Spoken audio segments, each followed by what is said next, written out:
Good morning, friends. In last lecture, we discussed about the structure of alimentary canal. That will be divided into three parts. Now, today we will discuss about the head glands or accessory digestive glands. What is the role of these glands? What is the function of these glands, or how they will be digest the food, how they help in that process?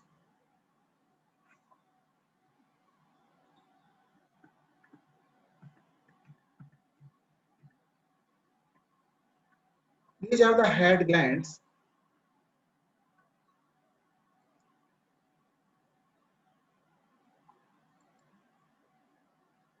or accessory digestive glands.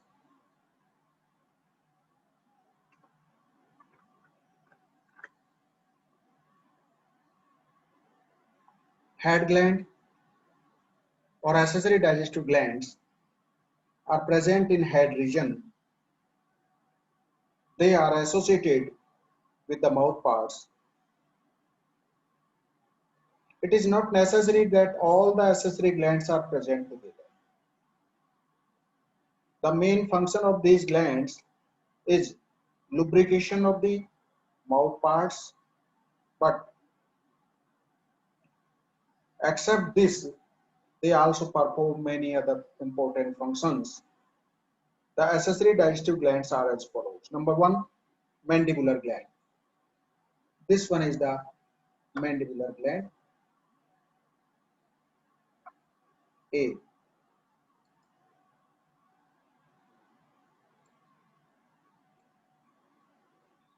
Mandibular gland is a pair sac-like structure in the head region. They open separately near the base of the mandibles.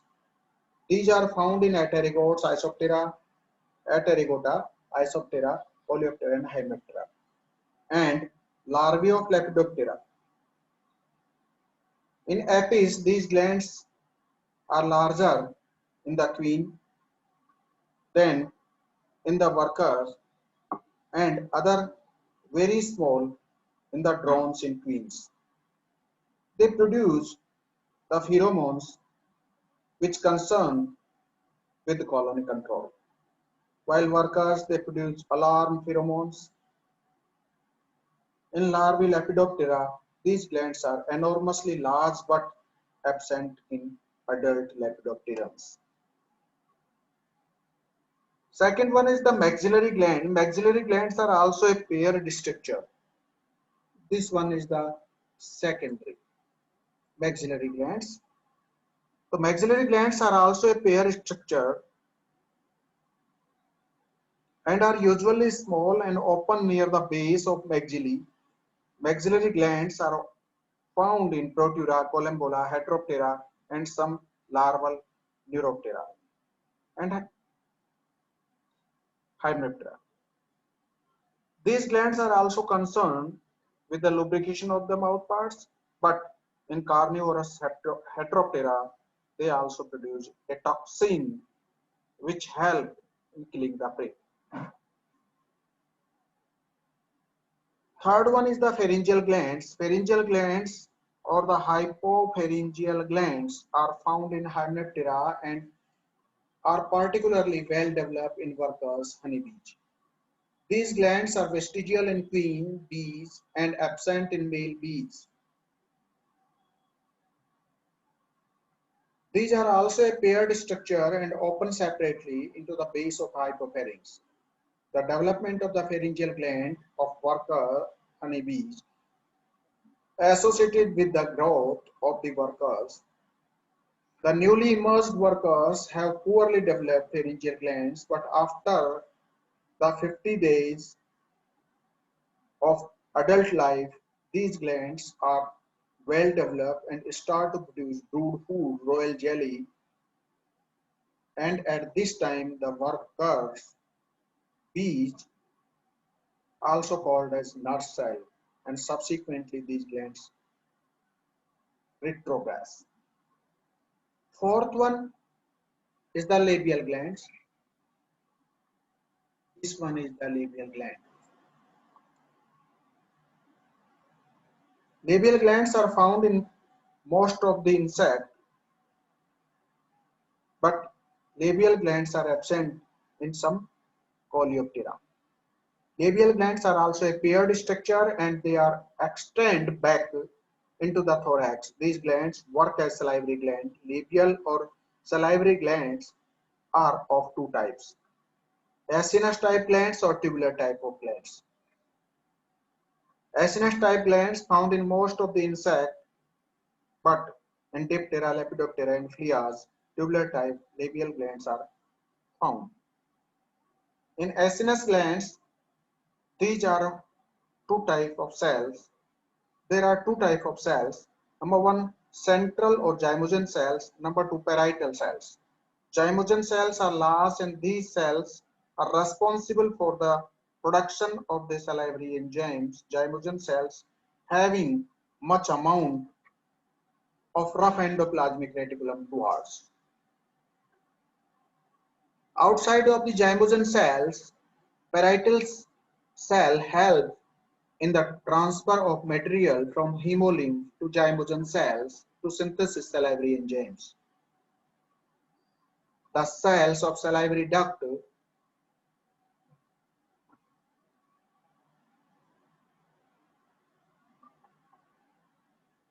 towards the lumen side, forming microvilli, and their basal membrane form pores by which the mitochondria are arrested towards the lumen. Cuticle lining is also found. It is believed that these cells reabsorb water and salts from saliva. The production of saliva from the acinus is under control. In tubular glands, the saliva secretory cells and reabsorptive cells are also present, but they form a continuous series. Tubular glands have no new supply, so their secretory activity is under hormonal control. Anteriorly, both the duct of the salivary glands forming a narrow common duct which open into a salivarium pre-buccal cavity. Functions of the labial gland. In most insects, the labial glands are the functional salivary glands in addition to lubricate the mouth parts. The saliva also help in digestion. In saliva, commonly amylase and invertase enzymes are present. Amylase convert the starch into sugar and invertase converts sucrose into the glucose and fructose. Sometimes protease and lipase enzymes are also found in those insects in which the extraintestinal digestion also takes place. The saliva of some blood-sucking insect also having the anticoagulant, for example, Glossina, set supply. If the salivary glands remove the blood quickly, clot in the mouth part and in the alimentary canal. All blood-sucking insects are not anticoagulant. In larval Lepidoptera and Trichoptera, the labial gland produces silk, which is used in construction of larval shelter that is known as cocoon. The male scorpion flies, Panorpa Mecoptera, have large salivary glands and secrete large quantities of saliva, which are eaten by the some females during the copulation. Plant-sucking Heteroptera and Homoptera of salivary gland produce. Plant-sucking Heteroptera and Homoptera, the salivary gland produce together two types of saliva. One is viscous substance, which when becomes hard forming the sheath, and second is fluid substance, which lubricate the mouth parts. In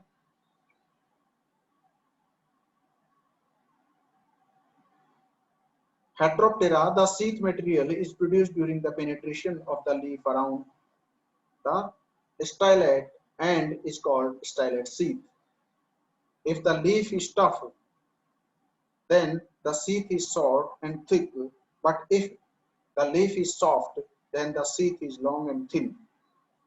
It is secreted by the anterior and lateral lobes of the salivary glands, and oxidizing substance oxidizing substance also secretes by the accessory glands.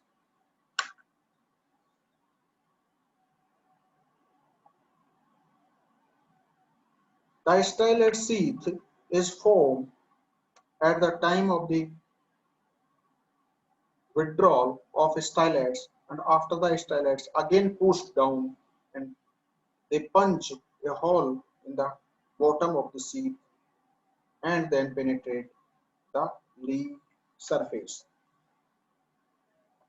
The function of the stylet sheath is still not very clear. Previously, it is believed that this stylet sheath works as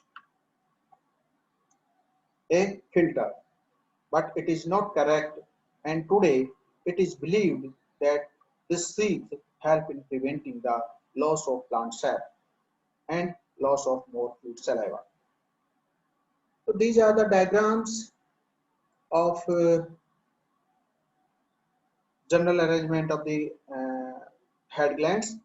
Here is the head, or this one is the salivary gland duct. These are the glands, or this one is the thorax duct. TS through the acinus gland or salivary gland of anus secrete dust. So these are the diagrams of the head glands or the accessory digestive glands. This is all about these glands. In next lecture, we will continue the digestion and absorption of the food material or food substances in the alimentary canal of insect. Thank you very much.